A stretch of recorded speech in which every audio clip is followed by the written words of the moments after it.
आता isakal.com आहे देशातील नंबर 1 ची मराठी न्यूज वेबसाईट। प्रत्येक अपडेटसाठी isakal.com ला नक्की भेट द्या। राजीनामा देण्यासारखं घडलं काय? मी काय कोणाचा विनयभंग केलेला आहे? मी चोर केलेलं आहे? शेतकऱ्यांच्या विरोधात निर्णय घेतलेला आहे? माझी काय पार्श्वभूमी गुन्हेगारीची आहे? काय झालंय काय असं? एक फक्त फोटो ज्याचा व्हिडिओ त्यांनी रेकॉर्ड केला विरोधकांनी। प्रश्न असा आहे, राजीनामा देण्यासारखं घडलं काय? राजीनामा देण्यासारखं घडलं काय? मी काय कोणाचा विनयभंग केलेला आहे? मी चोर केलेलं आहे? शेतकऱ्यांच्या विरोधात निर्णय घेतलेला आहे? माझी काय पार्श्वभूमी गुन्हेगारीची आहे? काय झालंय काय असं? एक फक्त फोटो ज्याचा व्हिडिओ त्यांनी रेकॉर्ड केला विरोधकांनी, त्यांना तर मी कोर्टात खेचणार, जाबरून नुकसानीचा दावा पण दाखल करणार आहे। आणि त्यांनी जी माझी बदनामी केली आहे महाराष्ट्रामध्ये, एक मीडियावाल्यांनी काही एकदा टाकलं की त्या खाली लगेच प्रतिक्रिया यायला लागतात। आता माझा पाय तिरपा पडला, लगेच मीडिया कृषी मंत्र्यांचा पाय तिरपा पडला। अरे पाय तिरपा पडला कशामुळे पडला? खड्डा वाचवायला गेला की काय? बरं, खड्डा वाचवायला गेलो सांगितलं तर तुम्ही लगेच दांडू घेऊन बाहेर। खड्डा कोणाचा आहे? हा महानगरपालिका तुम्ही आदेश दिले का?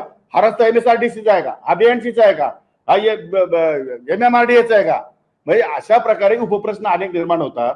आणि एवढं करून मग खाली प्रतिक्रिया देणारे काय लिहितात?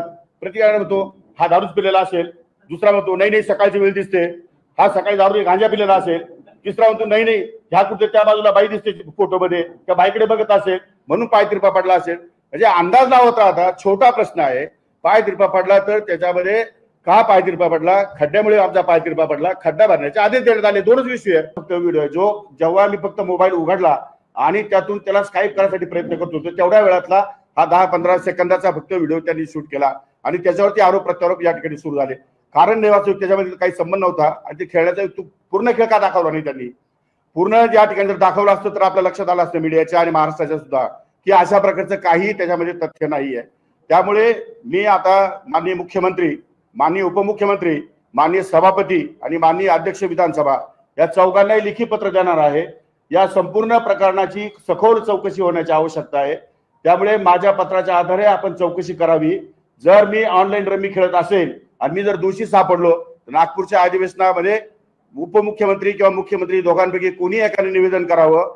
त्या क्षणाला न थांबता मंत्री आणि उपमुख्यमंत्री आणि मुख्यमंत्र्यांना न भेटता राज्यपालाकडे जाऊन मी माझा राजीनामा सादर करेन।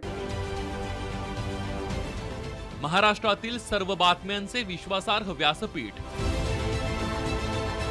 सकाळच्या सर्व सोशल मीडिया प्लॅटफॉर्मला लाईक, फॉलो आणि सबस्क्राईब करा। तसंच सर्व नोटिफिकेशनसाठी बेल आयकॉन प्रेस करायला विसरू नका।